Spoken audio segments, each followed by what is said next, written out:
Ne vous détournez pas, princesse de beauté. Laissez tomber un de vos regards sur le plus humble de vos serviteurs. Qui êtes-vous? Mon nom est Octave.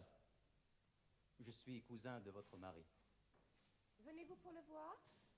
Entrez au logis, il va revenir. Je ne viens point pour le voir, et n'entrerai point au logis de peur que vous ne m'en chassiez tout à l'heure quand je vous aurai dit ce qui m'amène. Dispensez-vous donc de me le dire et de m'arrêter plus longtemps. Je ne saurais m'en dispenser, et vous suffit de vous arrêter pour m'entendre.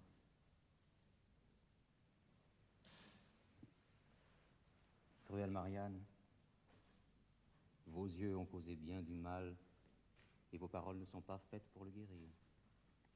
Que vous avez fait, Célio? De qui parlez-vous et quel mal ai-je causé? Un mal, le plus cruel de tous, car c'est un mal sans espérance.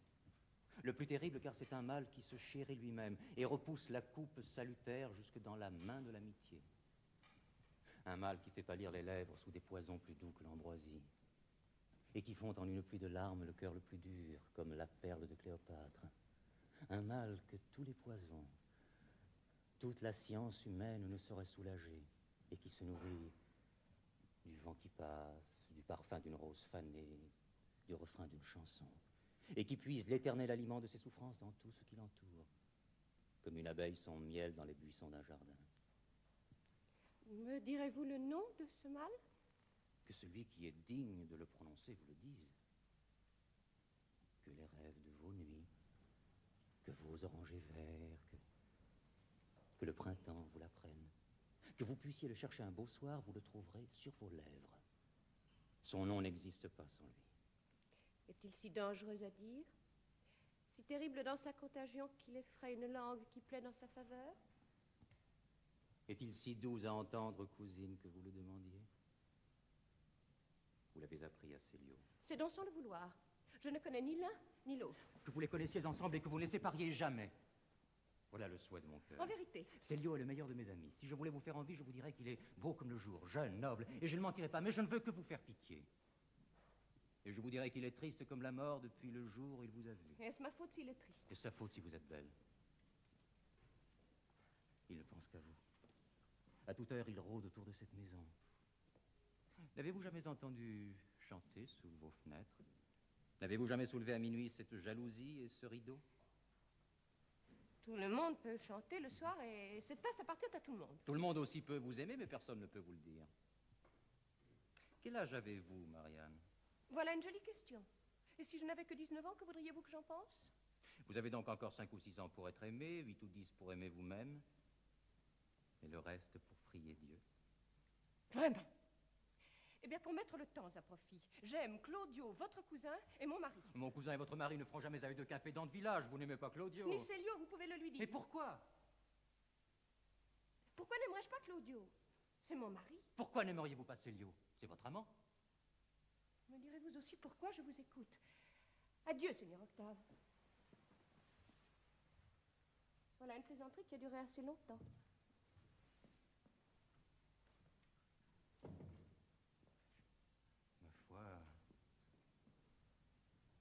Ma foi est là debout. Ne vous détournez pas, princesse de beauté. Laissez tomber vos regards sur le plus indigne de vos serviteurs. Qui êtes-vous? Mon nom est Octave. Je suis cousin de votre mari. Venez-vous pour le voir?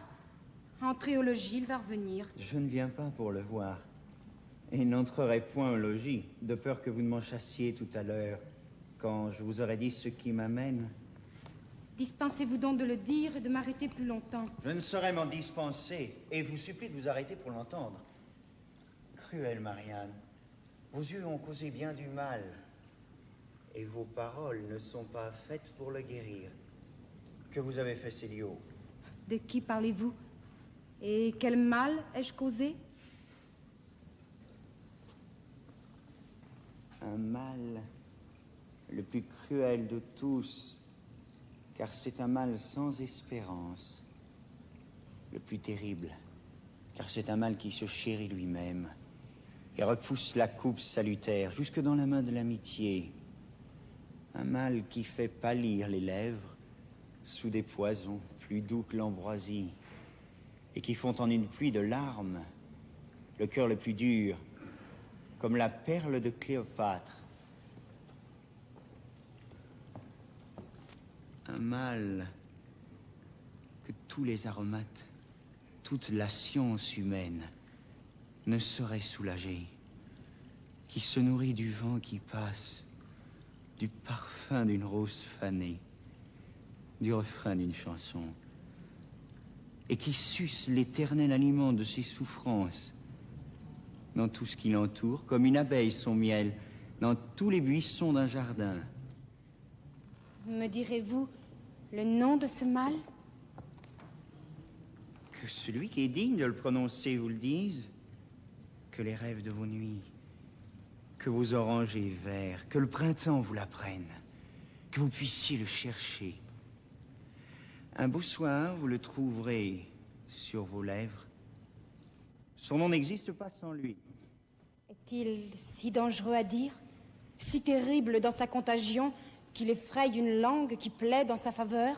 Est-il si doux à entendre, cousine, que vous le demandiez? Vous l'avez appris à Célio? C'est donc sans le savoir. Je ne connais ni l'un ni l'autre. Que vous les connaissiez ensemble et que vous ne les sépariez jamais. Voilà le souhait de mon cœur. En vérité. Célio est le meilleur de mes amis. Si je voulais vous faire envie, je vous dirais qu'il est beau comme le jour, jeune, noble, et je ne mentirais pas. Mais je ne veux que vous faire pitié. Et je vous dirais qu'il est triste comme la mort depuis le jour où il vous a vu. Est-ce ma faute s'il est triste? Est-ce sa faute si vous êtes belle? Il ne pense qu'à vous. À toute heure, il rôde autour de cette maison. N'avez-vous jamais entendu chanter sous vos fenêtres? N'avez-vous jamais soulevé à minuit cette jalousie et ce rideau? Tout le monde peut chanter le soir, et cette place appartient à tout le monde. Tout le monde aussi peut vous aimer, mais personne ne peut vous le dire. Quel âge avez-vous, Marianne? Voilà une jolie question. Et si je n'avais que 19 ans, que voudriez-vous que j'en pense? Vous avez donc encore 5 ou 6 ans pour être aimé. 8 ou 10 pour aimer vous-même. Et le reste pour prier Dieu. Vraiment? Eh bien, pour mettre le temps à profit, j'aime Claudio, votre cousin et mon mari. Mon cousin et votre mari ne feront jamais à eux deux qu'un pédant de village. Vous n'aimez point Claudio. Ni Célio. Vous pouvez le lui dire. Pourquoi? Pourquoi n'aimerais-je pas Claudio? C'est mon mari. Pourquoi n'aimeriez-vous pas Célio? C'est votre amant. Me direz-vous aussi pourquoi je vous écoute? Adieu, Seigneur Octave. Voilà une plaisanterie qui a duré assez longtemps. Ma foi, elle a de beaux yeux.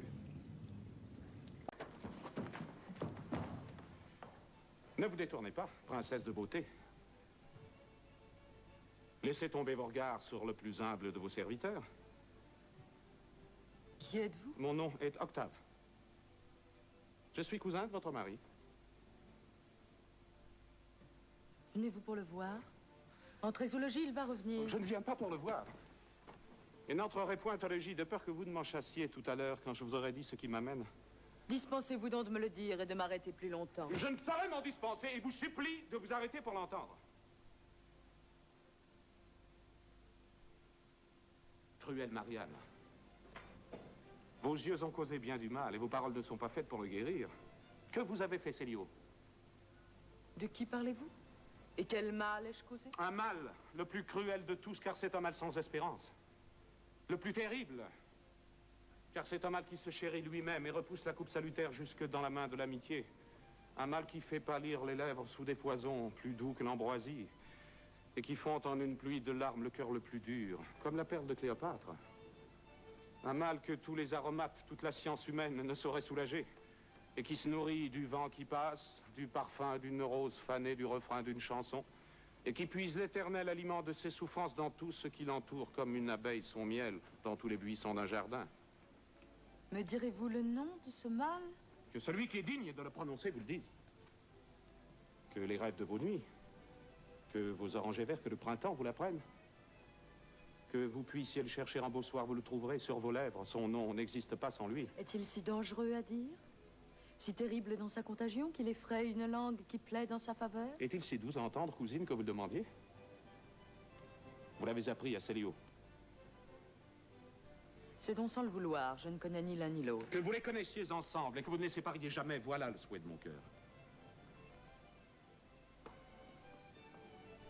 En vérité. Célio est le meilleur de mes amis.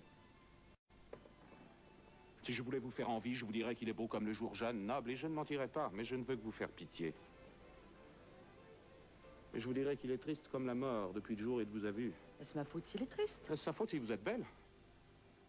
Il ne pense qu'à vous. À toute heure, il rôde autour de cette maison. N'avez-vous jamais entendu chanter sous vos fenêtres? N'avez-vous jamais soulevé à minuit cette jalousie et ce rideau? Tout le monde peut chanter le soir et cette place appartient à tout le monde. Tout le monde aussi peut vous aimer, mais personne ne peut vous le dire.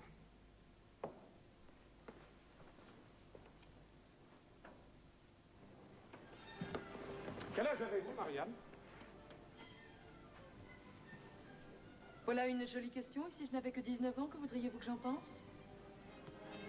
Vous avez donc encore 5 ou 6 ans pour être aimé, 8 ou 10 pour aimer vous-même, et le reste pour prier Dieu. Vraiment?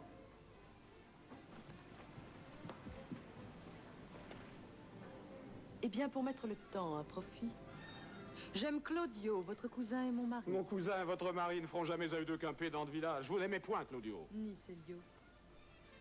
Vous pouvez le lui dire. Pourquoi? Pourquoi n'aimerais-je pas Claudio, c'est mon mari? Pourquoi n'aimeriez-vous pas Célio, c'est votre amant?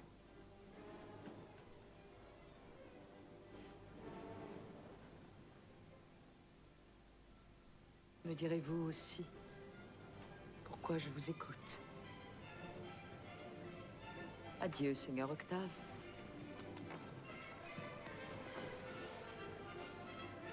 Voilà une plaisanterie qui a duré assez longtemps.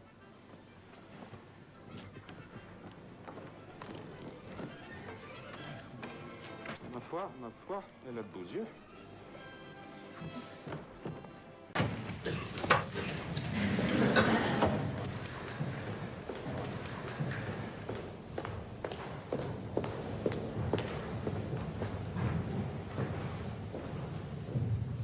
Ne vous détournez pas. Princesse de beauté, c'est tomber vos regards sur le plus indigne de vos serviteurs. Qui êtes-vous? Mon nom est Octave et je suis cousin de votre mari. Venez-vous pour le voir? Entrez au logis, il va revenir. Je ne viens pas pour le voir. Je n'entrerai point au logis de peur que vous ne m'en chassiez tout à l'heure, quand je vous aurai dit ce qui m'amène. Dispensez-vous donc de le dire et de m'arrêter plus longtemps. Je ne saurais m'en dispenser et vous supplie de vous arrêter pour l'entendre.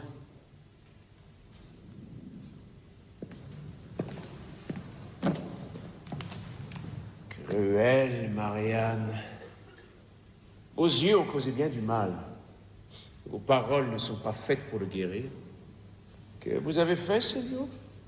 De qui parlez-vous? Et quel mal ai-je causé? Un mal. Le plus cruel de tous, car c'est un mal sans espérance. Le plus terrible, car c'est un mal qui se chérit lui-même et repousse la coupe salutaire jusque dans la main de l'amitié. Un mal qui fait pâlir les lèvres sous des poisons plus doux que l'ambroisie et qui fond en une pluie de larmes le cœur le plus dur, comme la perle de Cléopâtre. Un mal que tous les aromates, toute la science humaine ne saurait soulager et qui se nourrit du vent qui passe, du parfum d'une rose fanée, du refrain d'une chanson, et qui suce l'éternel aliment de ses souffrances dans tout ce qui l'entoure, comme une abeille son miel dans tous les buissons d'un jardin.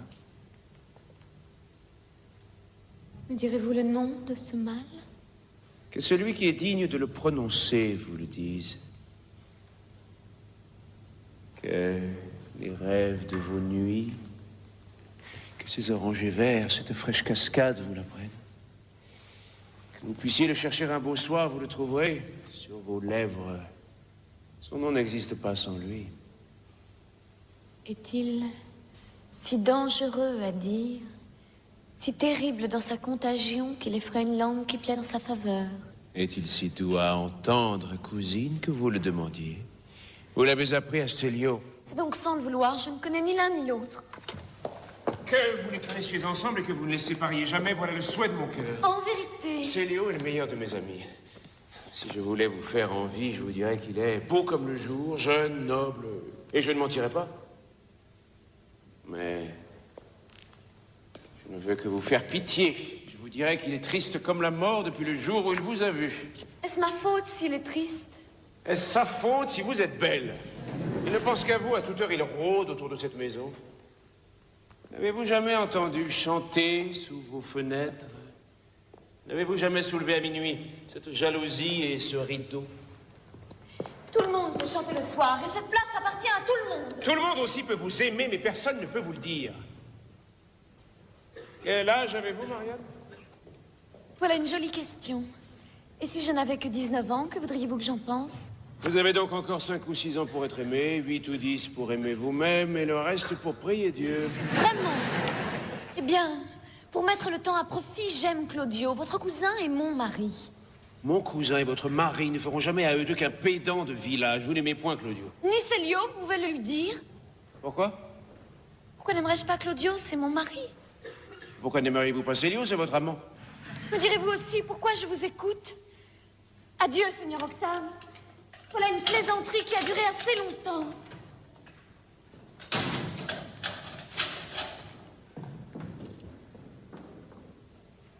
Ma foi, elle a de beaux yeux.